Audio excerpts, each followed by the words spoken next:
Up on 616, and this is what it currently feels like as you're stepping out the door in areas here in the heartland dealing with wind chill values close to just 10 degrees. Like in Kirksville, it currently feels like it is just 11 degrees outside, feels like 13 in Centerville. And some of these areas, like in Albia, are looking at wind chill values, air temperatures lining up in the low to mid 20s. So it is, at least temperature-wise, slightly warmer than yesterday, but it does not feel like it outside. Cannot stress it enough. We're going to go through the checklist once again. Make sure you have your heavy jacket, your hat, your gloves, your scarves, all of that. Make sure the kids have it as well, because another very bitter start to the day with conditions this afternoon really not getting all that much better, especially for southeast Iowans. And you're going to want all of that because with the wind chill, as cold as it is, once again, you're going to be dealing with areas that you want to limit your time outdoors, because you'll look at wind chill values remaining in the teens throughout the day. You could be looking at frostbite and hypothermia starting in just minutes, especially if you're not wearing your hats, gloves, and scarves.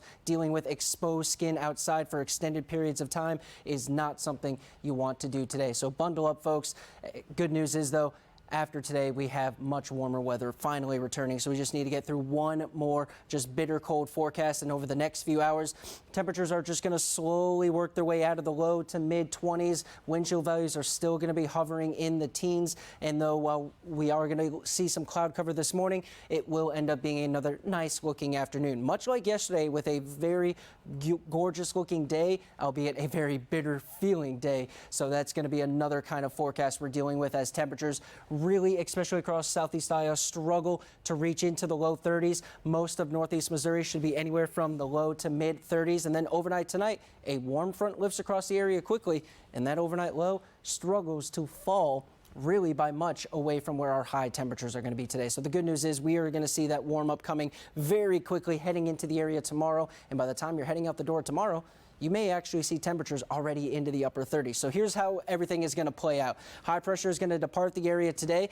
and then that warm front lifts, allowing us to pick up all of the warmer air from the south. But along behind it, we need to pay close attention to the following cold front and warm front, because as that drapes its way across, there's going to be chances for some precipitation to come with it. So moving ahead into our futurecast, what kind of precipitation should we be expecting? Well, initially, as we get started, we should be looking at this system kind of slowly dipping its way down from northwest to southeast, and then by Friday night into Saturday, we could be looking at this rain mixing over into some freezing rain and snow past midnight into early Saturday, eventually departing the area by late Saturday morning with some light rain on the backside. However, we are looking at some uncertainty with this, especially timing. Moves in earlier, we're going to be looking at more rain. Moves in later, likely looking at more snow. So keep it here for all those updates, but don't put away the heavy coats just yet, because after Friday, unfortunately, cooler weather is going to be roaring right on back into the heartland. But now let's go ahead and send it back over to Ella. And while we've noticed cold temperatures here in the heartland, I'm sure